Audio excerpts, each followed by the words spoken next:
और प्रधानमंत्री जी की कथनी और करनी में फासला नहीं। और ये फासला इसलिए नहीं होना चाहिए कि बड़े दूर फासले पे लोग खड़े हैं, अत्यंत पिछड़ी जातियों के लोग, जिसका आंकड़ा अभी के हिसाब से 136 सीट बैठता है, उसमें एससी, एसटी और ओबीसी की व्यवस्था हो। It should be separate. अगर चश्मा लगाती है सरकार, धूप का चश्मा नहीं, अगर सचमुच का चश्मा लगाती है तो उसके पावर बदले।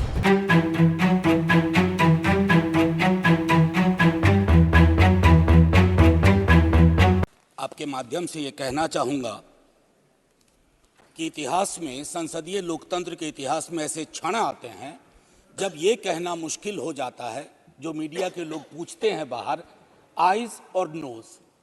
ये मसला यस और नो का नहीं है माननीय उपसभापति जी, ये मसला हमारे देश की तारीख से जुड़ा हुआ है। ये मसला इस बात से जुड़ा हुआ है जो प्रधानमंत्री जी ने अभी बीते दिनों सेंट्रल हॉल में कहा था, कैनवस बड़ा होगा, आकृति बड़ी होगी। बड़ा कैनवस है लेकिन आकृति छोटी गढ़ी जा रही है। नारी शक्ति वंदन अधिनियम, मुझे तो समझ में नहीं आया कि ये लेजिस्लेशन है या किसी तरह का धार्मिक ग्रंथ की एक उसका शीर्षक है, क्योंकि बचपन से पढ़ता आया इस देश में।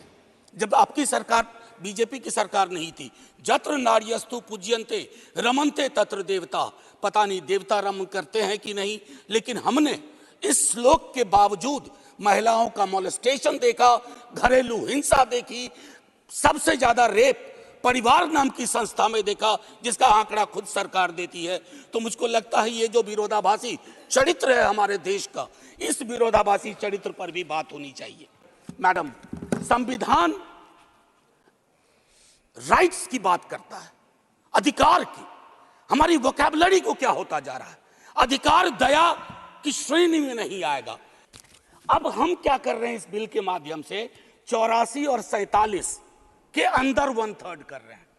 क्या यह अन्याय नहीं है? एग्जिस्टिंग सीट्स में नहीं, जो 33% आ रहा है उसके अंदर, जिसका आंकड़ा अभी के हिसाब से 136 सीट बैठता है, उसमें एससी, एसटी और ओबीसी की व्यवस्था हो। आप पहुंची तो बिना हैंड होल्डिंग के, लेकिन उन पिछड़ी जाति की महिलाओं का क्या, जिनके हैंड होल्डिंग के लिए ना हमारे धर्म ग्रंथों में कोई व्यवस्था है और ना आज की समकालीन बातचीत में कोई व्यवस्था है। रेटोरिकली हम कुछ भी कह दें, आप किसी भी दल में हो, आज एक बार उससे बाहर निकल करके सोचिए। यह ऐतिहासिक क्षण सचमुच ऐतिहासिक होगा अगर हमने आज इतिहास को व्यापक कैनवस पर देखा, जो प्रधानमंत्री जी कहते हैं। और प्रधानमंत्री जी की कथनी और करनी में फासला नहीं होना चाहिए।